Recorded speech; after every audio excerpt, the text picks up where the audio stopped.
किताब को जिसका नाम है Atal Bihari Vajpayee, a man for all seasons, जिसे लिखा है किंशुक नाग ने। तो अगर इस किताब के बारे में बात करें तो ये किताब है एक आदमी के बारे में जो कंट्री को इकोनॉमिक ग्रोथ और लिबरलाइजेशन की तरफ लेकर गया, और वो इंसान थे अटल बिहारी वाजपेयी। इस किताब में आप जानेंगे कि कैसे अटल बिहारी वाजपेयी जी ने 5 दशकों तक देश की सेवा में अपना योगदान दिया। इस किताब में आपको उनके कैरेक्टर के बारे में काफी कुछ जानने को मिलेगा। साथ ही ये भी पता चलेगा कि कैसे इतने सालों तक वो अपनी एक अच्छी रेपुटेशन को मेंटेन कर पाए।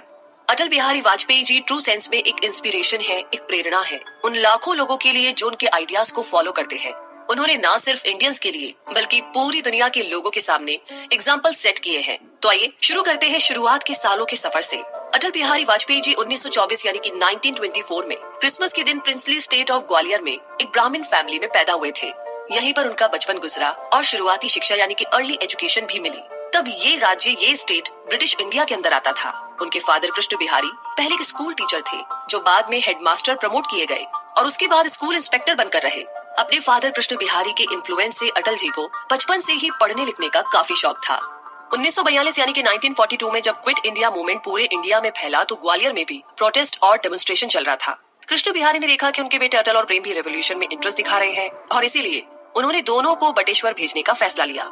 लेकिन जल्दी ही बटेश्वर भी फ्रीडम स्ट्रगल में इन्वॉल्व हो गया। तभी एक दिन गांव की मार्केट में डेमोन्स्ट्रेशन चल रहा था। अटल और प्रेम भी वहां पर थे। भीड़ के लीडर लीलाधर वाजपेयी ने बड़ी पावरफुल स्पीच दी। वो लोगों को एनकरेज कर रहे थे कि गवर्नमेंट ऑफिसेस को डिमोलिश यानी कि ध्वस्त करके वहां पर इंडियन फ्लैग खड़ा कर दो। लीलाधर बड़े अच्छे स्पीकर थे। उनकी आवाज का जादू लोगों के सर चढ़कर बोलता था। दोनों भाई अटल और प्रेम भी भीड़ के साथ चले गए, लेकिन उन्होंने डिमोलिशन यानी कि ध्वस्त करने वाली किसी भी एक्टिविटी में पार्ट नहीं लिया।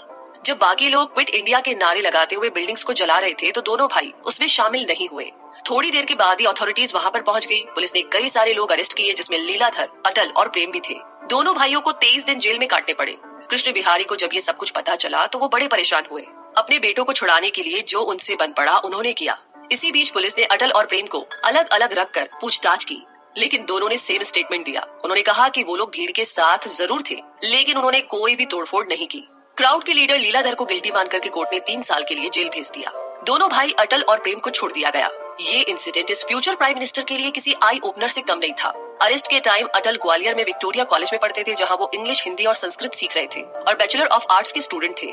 उसके बाद उन्हें पॉलिटिकल साइंस में मास्टर्स करने के लिए गवर्नमेंट स्कॉलरशिप मिल गई थी। इसीलिए आगे की पढ़ाई उन्होंने कानपुर से की। उन्होंने ऑनर्स से ग्रेजुएशन पूरी की और पढ़ाई के दौरान वो राष्ट्रीय स्वयं सेवक संघ यानी कि RSS के कांटेक्ट में आए। यहाँ उन्हें जो एक्सपीरियंस मिला उसने उनके पॉलिटिकल लीडरशिप की नींव रखी। और अगर बात करें पॉलिटिक्स में एंट्री की तो अटल बिहारी वाजपेयी अपने शुरुआती पॉलिटिकल करियर में दीनदयाल उपाध्याय से बड़े इन्फ्लुएंस रहे। दोनों ही नॉर्थ इंडियन ब्राह्मण थे और दोनों RSS के मेंबर भी थे। RSS न्यूज़पेपर के एडिटर के तौर पर अटल के काम से दीनदयाल बड़े इम्प्रेस थे, बड़े खुश थे। अटल जी की लाइफ को श्यामा प्रसाद मुखर्जी ने भी बड़ा इन्फ्लुएंस किया था, जो कि जनसंघ के फाउंडर थे। RSS नई पॉलिटिकल पार्टी का मेजर सपोर्टर बन गया था और इसीलिए दीनदयाल ने अटल जी को श्यामा प्रसाद से मिलवाया। दीनदयाल को अटल जी एक ऐसे स्मार्ट, एनर्जेटिक यंग मैन लगते थे जो कि जनसंघ के बड़े काम आ सकते थे। तो अटल जी श्यामा प्रसाद के असिस्टेंट बन गए। श्यामा प्रसाद जब कश्मीर के कंट्रोवर्शियल इशू पर काम कर रहे थे तो अटल जी उनके साथ ही थे। तब तक अटल जी की एक यंग आइडियल पॉलिटिकल एक्टिविस्ट के रूप में अच्छी खासी इमेज बन चुकी थी।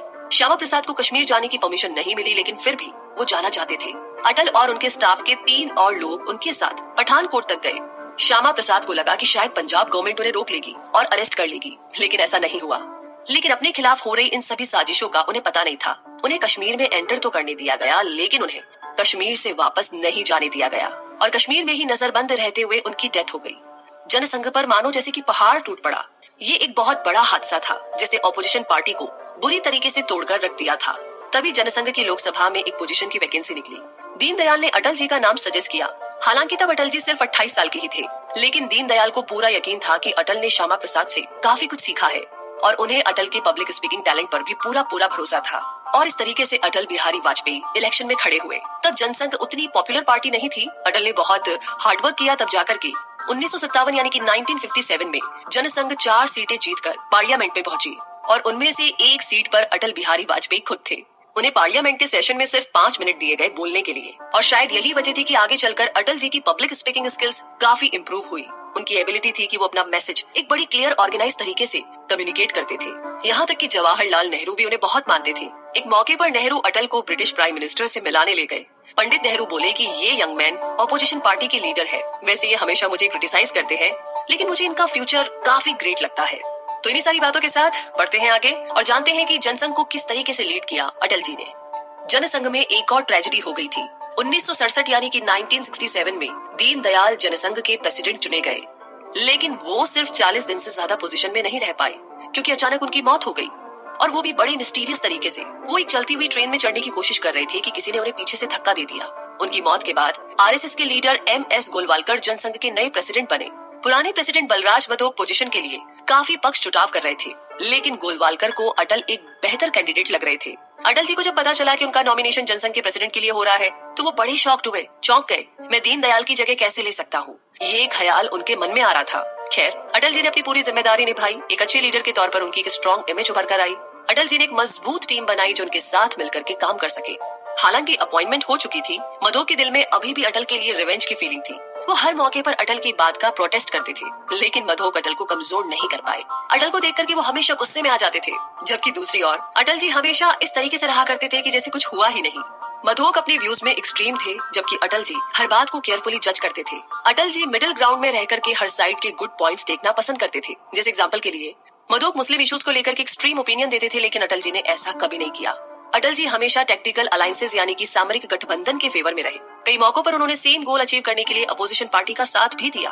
अटल जी ने एक बार कहा था कि पॉलिटिकल अनस्टेबिलिटी अवॉइड नहीं की जा सकती, इसकी एक ही दवा है कि पार्टीज को गठबंधन की राजनीति रखनी चाहिए। इसी बीच अटल जी को कई बार इंदिरा गांधी से भी डील करनी पड़ी, जैसे कि एक बार दोनों फेमस पॉलिटिशियन दिल्ली के जूनियर डॉक्टर्स की इशू पर डिसएग्री हो गए थे। ये जूनियर डॉक्टर्स सैलरी बढ़ाने की डिमांड कर रहे थे और साथ ही अपने लिए एक सेपरेट नॉन प्रैक्टिसिंग अलाउंस भी मांग रहे थे। इस पर इंदिरा गांधी और अटल जी के बीच में पार्लियामेंट में जमकर के डिबेट हुई। इंदिरा गांधी ने कहा कि गरीब लोग तो कोई कंप्लेन नहीं कर रहे हैं, ना तो ये लोग हंगर स्ट्राइक पर बैठे हैं और ना ही नॉन कोऑपरेटिव बिहेव कर रहे हैं, तो ये लोग क्यों कंप्लेन कर रहे हैं जो अच्छे खासे पढ़े लिखे हैं। मैं हैरान हूँ, मुझे ये बात समझ नहीं आती। इस सवाल पर अटल जी ने जवाब दिया था, क्या ये बात समझने के लिए स्पेशल एफर्ट लगाना पड़ेगा? गरीब लोग कभी आवाज नहीं उठाते, उन्हें हमेशा ही दबाया जाता है और उनमें यूनिटी भी नहीं होती, जबकि ये लोग पढ़े लिखे हैं, इसीलिए इन्हें अपने राइट्स यानी कि अपने अधिकार अच्छे से पता है। तो इसी तरह कई और इश्यूज थे जिन पर इंदिरा गांधी और अटल जी के बीच में डिसएग्रीमेंट था। 1970 यानी कि 1970 में इंदिरा गांधी ने जनसंघ पर एंटी मुस्लिम होने का आरोप लगाया और ये भी कहा कि ये इंडियनाइजेशन प्रोग्राम के अंडर देश चलाना चाहता है। इंदिरा ने ये भी डिक्लेयर कर दिया कि वो जनसंघ ग्रुप से सिर्फ 5 मिनट में निपट सकती है। अटल जी को ये बात बड़ी बेतुकी लगी। उन्होंने इसका जवाब दिया, प्राइम मिनिस्टर इंदिरा कह रही है कि वो हमसे सिर्फ 5 मिनट में निपट सकती है, लेकिन 5 मिनट में जब वो अपने बाल नहीं ठीक कर सकती है तो हमें क्या ठीक करेगी। जब नेहरू जी हमसे नाराज होते थे तो एटलीस्ट अच्छी स्पीच तो देते थे और फिर जनसंघ उन्हें चिढ़ाती थी, लेकिन इंदिरा गांधी के साथ ये बात नहीं है, वो खुद ही नाराज रहती है। अटल जी ने आगे ये भी कहा कि उन्हें नहीं पता कि इंडियनाइजेशन क्या है। जनसंघ का प्रोग्राम तो सेक्युलरिज्म है, जिसमें सिर्फ हिंदू या मुस्लिम नहीं बल्कि सारी इंडियन पॉपुलेशन इन्वॉल्व है। अटल जी ने कहा था कि Indianization is a mantra of national awakening. जी हाँ, और अब आगे बात करते हैं लव, लाइफ एंड पोइट्री यानी कि प्यार, जिंदगी और कविता। वैसे अटल बिहारी वाजपेयी ने कभी शादी नहीं की, लेकिन उनकी पर्सनल लाइफ को लेकर के एक कंट्रोवर्सी हमेशा रही। राजकुमारी कौल नाम की एक लेडी थी जो हमेशा अटल जी के घर का टेलीफोन पिक करती थी। एक जर्नलिस्ट ने इस बारे में अपना एक्सपीरियंस बताया। गिरीश निकम याद करते हैं कि जब भी वो अटल जी के घर फोन करते थे, हमेशा मिसेस कौल ही फोन उठाती थी और एक बार मिसेस कौल ने उन्हें बहुत ही अच्छे से एक्सप्लेन किया कि वो, उनके हस्बैंड और वाजपेयी जी 40 सालों से अच्छे दोस्त हैं, इसीलिए तीनों सेम रेजिडेंस शेयर करते हैं। एक विमेंस मैगजीन को दिए गए इंटरव्यू में मिसेस कौल ने कहा कि मेरा मिस्टर कौल के साथ काफी स्ट्रॉन्ग रिलेशनशिप है, इसलिए मुझे कोई फर्क नहीं पड़ता है कि लोग अटल और मेरे बारे में क्या सोचते हैं।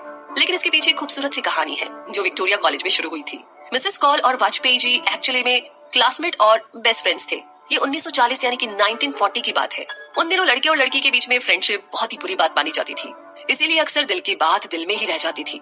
एक दिन राजकुमारी कौल ने अपनी एक दोस्त को बताया कि अटल ने मेरे लिए स्कूल लाइब्रेरी में एक किताब के अंदर एक लेटर रखा है।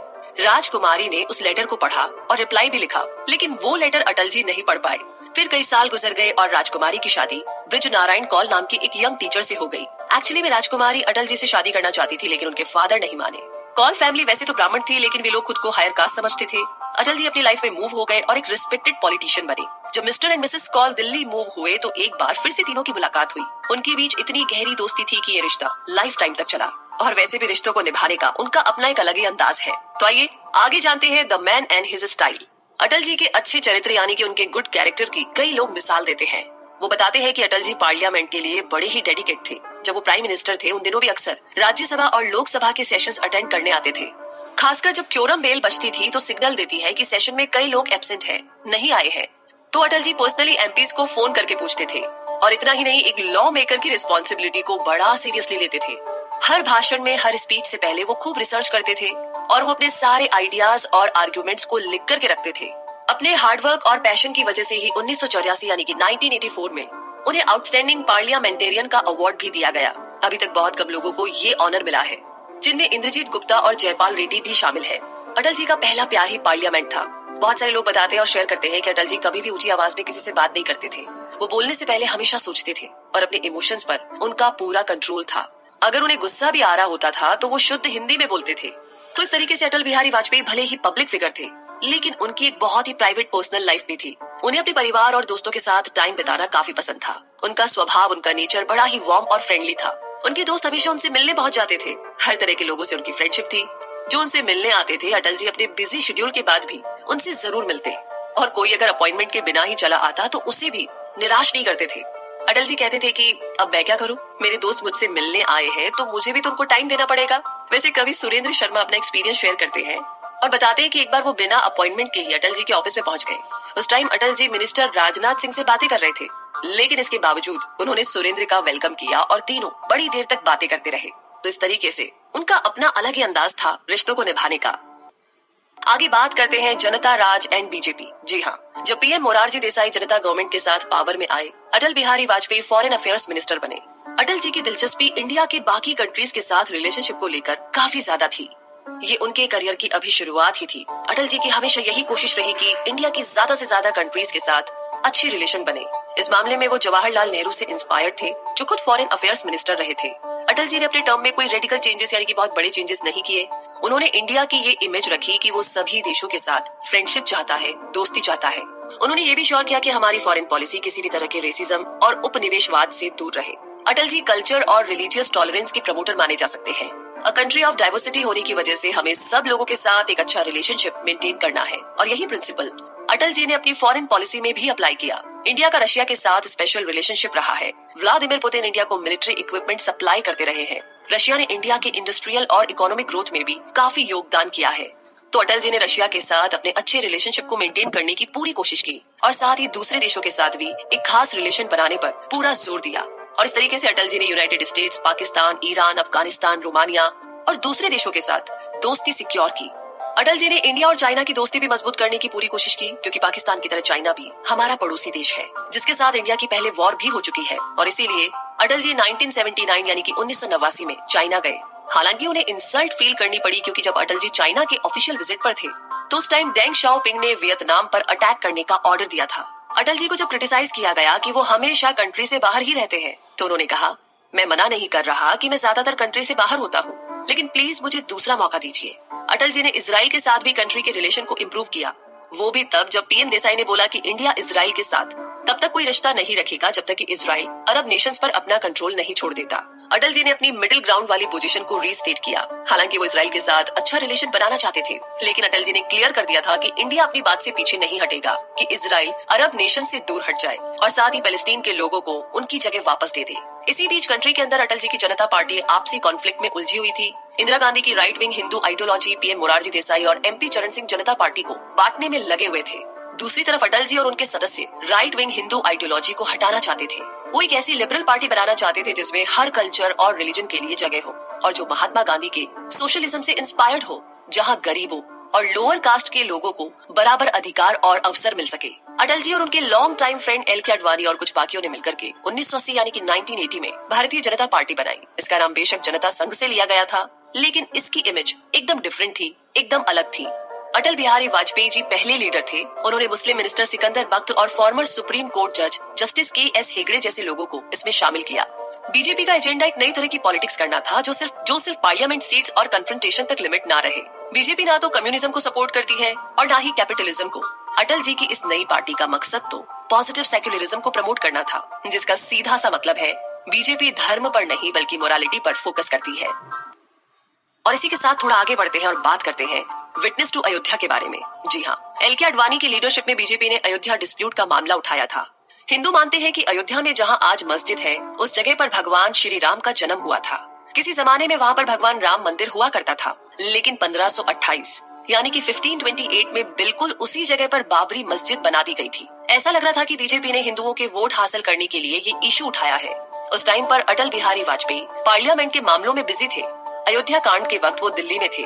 6 दिसंबर 1992 यानी कि 1992 के दंगों में बहुत से मुस्लिम मारे गए। बाबरी मस्जिद को तोड़ा गया। उस दिन सुबह LK आडवाणी के साथ कुछ और बीजेपी मेंबर्स अयोध्या में मौजूद थे, लेकिन जब टेंशन बढ़ने लगी तो उन लोगों को वहाँ से निकलना पड़ा। लेकिन ये जो कुछ भी हुआ था बिल्कुल अच्छा नहीं हुआ। अटल जी ने इस घटना पर बड़ा दुख जताया। उनका मानना था कि ये डिस्प्यूट लोकल लेवल पर ही सॉल्व कर सकते थे। वो इस तरह के तोड़फोड़ और दंगों के सख्त खिलाफ थे। अयोध्या मामला उसी तरह सुलझना चाहिए था जिस तरह से सोमनाथ मंदिर का हुआ था। अगर अयोध्या में राम मंदिर डिस्प्यूट के बीच रिबिल्ड किया जाता तो शायद ये हादसा भी नहीं होता, और तब ना तो दंगे फसाद में इतने लोगों की जाने जाती और बाबरी मस्जिद को भी डिमोलिश यानी कि ध्वस्त नहीं किया जाता। और आगे अब बात करते हैं पोस्ट अयोध्या टू राम मंदिर यानी कि बाबरी मस्जिद डिमोलिशन ने मुंबई, भोपाल, सूरत और बाकी जगहों पर दंगे भड़का दिए थे। इन दंगों में हजारों लोग मारे गए। बीजेपी और LK आडवाणी के लिए अयोध्या ट्रेजेडी बहुत बड़ा झटका थी। लोगों में बीजेपी और आडवाणी बदनाम हो गए थे और सारा फेवर अटल जी को मिला, जो कि आडवाणी से ज्यादा मॉडरेट और एग्रीएबल था। अयोध्या हादसा अटल जी के पॉलिटिकल करियर का एक टर्निंग पॉइंट साबित हुआ और आडवाणी को जो स्कैंडल फेस करने पड़े उससे अटल जी की पोजीशन और भी ज्यादा स्ट्रांग हो गई थी। ये पॉपुलर इशू था जैन डायरीज का। ऐसा माना जाता है कि 1987 यानी कि 1987 से 1991 यानी कि 1991 के बीच कई टॉप पॉलिटिशियंस ने कुछ बिजनेसमैन से रिश्वत ली थी। SK जैन नाम के एक बिजनेसमैन ने सारी लेन देन एक डायरी में रिकॉर्ड करके रखी थी और रिश्वत लेने वालों में आडवाणी का भी नाम शामिल था। सेंट्रल ब्यूरो ऑफ इन्वेस्टिगेशन और सुप्रीम कोर्ट ने इस केस को हैंडल किया था। वर्डिक्ट आने से पहले ही आडवाणी जी ने लीडरशिप अटल जी को पास कर दी थी। 1995 यानी कि 1995 में बीजेपी की एनुअल मीटिंग में आडवाणी खड़े हुए और अनाउंस किया कि अटल बिहारी वाजपेयी बीजेपी के प्राइम मिनिस्टर कैंडिडेट होंगे। इसके बाद कुछ देर तक तो सन्नाटा रहा, फिर लोग चिल्लाने लगे, अगली बार अटल बिहारी। अटल जी के जेंटल नेचर की वजह से बहुत से लोग उन्हें पसंद करते थे। वो बहुत ही सोच समझ करके अपने शब्द बोलते थे ताकि किसी को बुरा न लगे। अपनी राय देते टाइम भी वो मॉडरेट रहते थे। वो हमेशा एक्सट्रीम पोजीशन में आने से बचते रहे। अपने पूरे पॉलिटिकल करियर में उन्होंने एक पॉजिटिव इमेज बनाए रखी। इस न्यू लीडरशिप ने बीजेपी को नई आशा दी, नई उम्मीदें दी। और इतना ही नहीं, दूसरी पार्टीज के पॉलिटिशियंस और जनरल पब्लिक भी अटल जी को लेकर के काफी ऑप्टिमिस्टिक थी। 1996 यानी कि 1996 में प्राइम मिनिस्टर अटल बिहारी वाजपेयी इलेक्शन जीत तो गए, लेकिन पोजीशन में सिर्फ 13 दिन रह पाए। वो बीजेपी पार्टी से जीतने वाले पहले प्राइम मिनिस्टर बने। अटल जी को तुरंत ही स्ट्रॉन्ग अपोजिशन का पता चल चुका था। इंडियन नेशनल कांग्रेस और लेफ्ट विंग मिलकर के बीजेपी को पावर से हटाने की पूरी कोशिश कर रही थी। इस बारे में अटल जी ने अपनी स्पीच में कहा, ये हेल्दी पॉलिटिक्स नहीं है। 1998 यानी कि 1998 में उन्हें एक और फेल टर्म फेस करना पड़ा। फिर 1999 यानी कि 1999 में जाकर के ही प्राइम मिनिस्टर वाजपेयी अपनी पोजीशन को स्ट्रॉन्ग कर पाए। 1999 से 2004 तक उन्होंने देश की सेवा की। वो पहले ऐसे प्रधानमंत्री थे जो इंडियन नेशनल कांग्रेस से नहीं थे, लेकिन बावजूद इसके उन्होंने 5 इयर्स टर्म पूरा किया। और इसी के साथ आगे बढ़ते हैं और जानते हैं शांति के बारे में। जी हाँ, अपनी जिंदगी शांति के लिए अटल जी ने न्यौछावर कर दी। बात ऐसी है कि एक प्राइम मिनिस्टर के तौर पर अटल बिहारी वाजपेयी जी की एक बड़ी अचीवमेंट न्यूक्लियर टेस्ट है जो इंडिया ने किया। इंडियंस इस टेस्ट का इंतजार पिछली 2 गवर्नमेंट के टाइम से कर रहे थे, लेकिन प्रधानमंत्री अटल जी ही थे जो ये कर पाए। उन्होंने इस टेस्ट के बारे में कहा था, rise of a strong self confident India. ये टेस्ट पोखरण के एक छोटे से डेजर्ट टाउन में हुआ था। प्रधानमंत्री अटल जी, साइंटिस्ट की टीम और मिलिट्री की देखरेख में ये टेस्ट अमेरिकन सैटेलाइट से छुप करके किया गया था। कुल मिलाकर के 11 से 13 मई 1998 यानी कि 1998 को सक्सेसफुल न्यूक्लियर टेस्ट किए गए थे और उसके बाद प्रधानमंत्री अटल जी ने खुद इसकी इन्फॉर्मेशन प्रेस कॉन्फ्रेंस के थ्रू पूरे देश को दी थी। इस न्यूक्लियर टेस्ट का इंडिया ने खुलकर वेलकम किया। यहाँ तक स्टॉक मार्केट के प्राइसेस में भी उछाल आ गया था। लेकिन यूनाइटेड स्टेट्स बिल्कुल भी खुश नहीं था। अमेरिकन ने अपनी मिलिट्री हेल्प कट ऑफ कर दी थी। दूसरी तरफ फ्रांस और रशिया न्यूट्रल थे, जबकि चाइना भड़क गया था। चाइनीज गवर्नमेंट ने डिमांड रखी कि इंडिया तुरंत न्यूक्लियर वेपन्स बनाना बंद कर दे। उसके कुछ ही टाइम बाद पाकिस्तान ने भी चगताई हिल्स में न्यूक्लियर टेस्ट किया, जिस पर यूएस प्रेसिडेंट क्लिंटन ने कुछ यूं रिएक्ट किया, 2 wrongs don't make a right। तो इस तरीके से ये एक बहुत ही साहसिक कदम था जो अटल जी ने उठाया। आगे बात करें तो दीनदयाल उपाध्याय जो जनसंघ के फॉर्मर लीडर और अटल के मेंटोर थे, उन्होंने पाकिस्तान और इंडिया के बीच समझौता सजेस्ट किया और extreme right wing Hindu groups ने इस बात का भरपूर विरोध किया। लेकिन दीनदयाल को इस बायलिटरल रिलेशंस की काफी एडवांटेज नजर आ रही थी, बहुत सारा फायदा नजर आ रहा था। साउथ एशियन कंट्रीज के कई सारे इश्यूज पर इंडिया और पाकिस्तान एक दूसरे को सपोर्ट कर सकते थे। अटल जी ने सोचा कि जब इंडिया और पाकिस्तान दोनों ही न्यूक्लियर टेस्ट कर चुके हैं, तब टाइम आ गया है कि दोनों आपस में अच्छे पड़ोसी बनकर रहे। उस टाइम के पाकिस्तानी प्राइम मिनिस्टर नवाज शरीफ भी यही सोचते थे। उन्होंने प्रधानमंत्री अटल बिहारी वाजपेयी जी को ऑफिशियली पाकिस्तान आने के लिए इनवाइट किया। 19 फरवरी 1999 के दिन अटल जी ने हिस्टोरिकल क्रॉस ओवर किया वो पंजाब बॉर्डर के थ्रू बस से पाकिस्तान पहुंचे। अटल जी के साथ 22 लोग और थे जो अपने अपने फील्ड के जाने माने लोग थे। उनके साथ उनके कोलीग्स थे, कुछ जर्नलिस्ट थे और देवानंद साहब, जावेद अख्तर साहब और मल्लिका साराभाई जैसे और भी सेलिब्रिटीज थे। जिस बस से उन्होंने ट्रैवल किया वो भी एक लोकल सेलिब्रिटी बन गई। इस बस सर्विस के थ्रू बॉर्डर के दोनों तरफ की फैमिलीज एक दूसरे से मिल पाती है। जैसे ही अटल जी पाकिस्तान पहुंचे, नवाज शरीफ खुद उन्हें वेलकम करने आए। हजारों लोगों ने यह हिस्टोरिकल क्रॉसओवर देखा। जैसा कि अटल जी ने कहा, ये साउथ एशिया की हिस्ट्री में एक यादगार मोमेंट रहेगा। हम सब यहाँ चैलेंजेस से ऊपर उठने के लिए साथ में खड़े हैं। उनके और शरीफ के बीच लाहौर समझौता हुआ, जिसमें ये एग्रीमेंट हुआ कि इंडिया और पाकिस्तान कश्मीर जैसे डिस्प्यूट्स का पीसफुल तरीके से शांति से समाधान निकालेंगे, सोल्यूशन निकालेंगे। दोनों कंट्रीज के बीच एक फ्रेंडली कल्चर, कमर्शियल और मिलिट्री रिलेशनशिप मेंटेन रखने की बात की गई और ये भी कहा गया कि इंडिया और पाकिस्तान मिलकर के न्यूक्लियर टेस्ट के रिस्क को रिड्यूस करेंगे। अटल जी ने शरीफ से मीटिंग तो की ही थी, साथ ही वो मीनारे पाकिस्तान भी देखने गए। ये मॉन्यूमेंट 1947 यानी कि 1947 में एक नई नेशन के बर्थ की यादगार के तौर पर बिल्ड किया गया था। कुछ लोगों ने सलाह दी कि अटल जी को ऐसा बिल्कुल नहीं करना चाहिए था, क्योंकि इससे ये इंप्रेशन जाएगा कि वो पाकिस्तान के कंसेप्शन को अप्रूव कर रहे हैं। लेकिन पीएम अटल जी ने कहा कि मुझे इस स्टाम्प ऑफ अप्रूवल में कोई लॉजिक नजर नहीं आता। पाकिस्तान को अपनी एग्जिस्टेंस के लिए मेरे अप्रूवल की जरूरत नहीं, पाकिस्तान की अपनी एक पहचान है। तो चलिए इसी के साथ आगे बढ़ते हैं और बात करते हैं रिवाइविंग अप द इकोनॉमी। जी हाँ, पीएम अटल जी ने इंडियन इकोनॉमी का लिबरलाइजेशन किया था। इंडियन इकोनॉमी को पावरफुल बनाने में उनके एफर्ट्स काफी सक्सेसफुल रहे थे। सबसे पहली बात तो ये कि उन्होंने हिंदुस्तान पेट्रोलियम और भारत पेट्रोलियम को प्राइवेट किया। पहले ये दोनों बड़ी ऑयल कंपनीज गवर्नमेंट चलाती थी। अटल जी ने इंटरनेशनल टेलीफोन कंपनी विदेश संचार निगम को भी प्राइवेट करके न्यू गवर्नमेंट कंपनी भारत संचार निगम लिमिटेड क्रिएट की।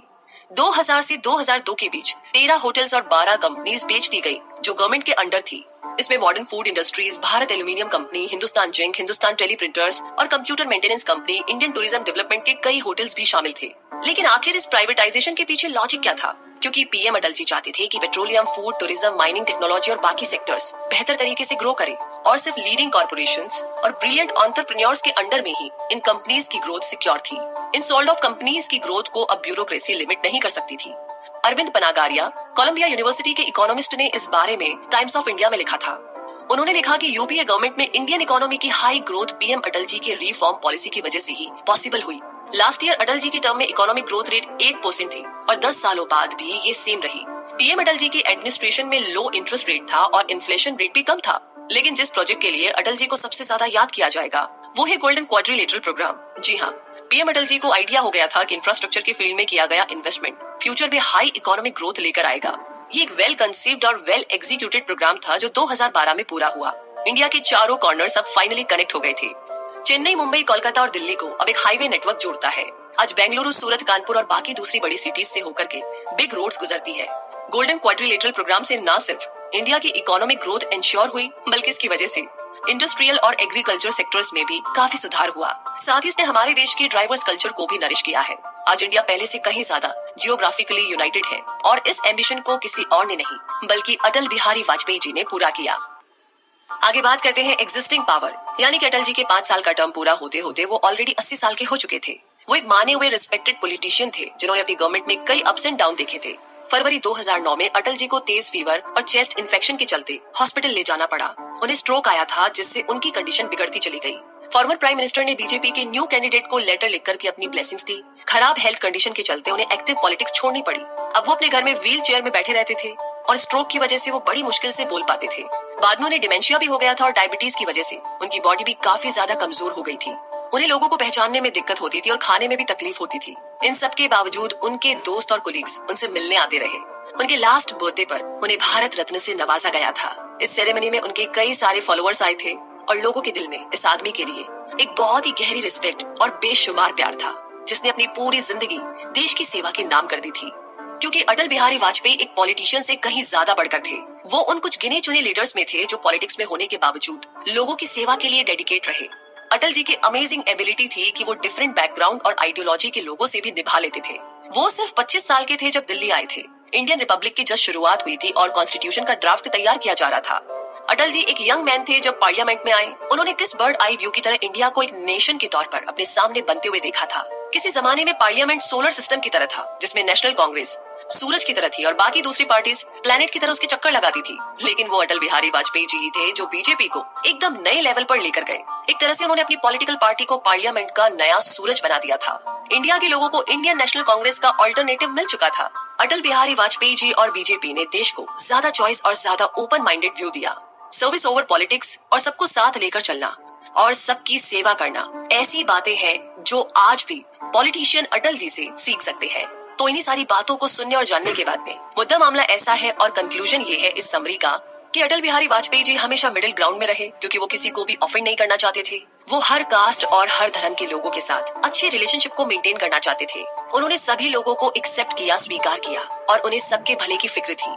इतना ही नहीं, अटल जी ने पॉजिटिव सेक्युलरिज्म और गांधीयन सोशलिज्म को बढ़ावा दिया, क्योंकि उनका मानना था कि इक्वल राइट्स यानी कि बराबर का अधिकार और बराबर के अवसर पर सबका हक है। उन्होंने पार्लियामेंट में एक साफ सुथरी पॉलिटिक्स की और हमेशा लोगों की सर्विस, लोगों की सेवा को प्रायोरिटी दी, जो कि एक पॉलिटिशियन की असली ड्यूटी है।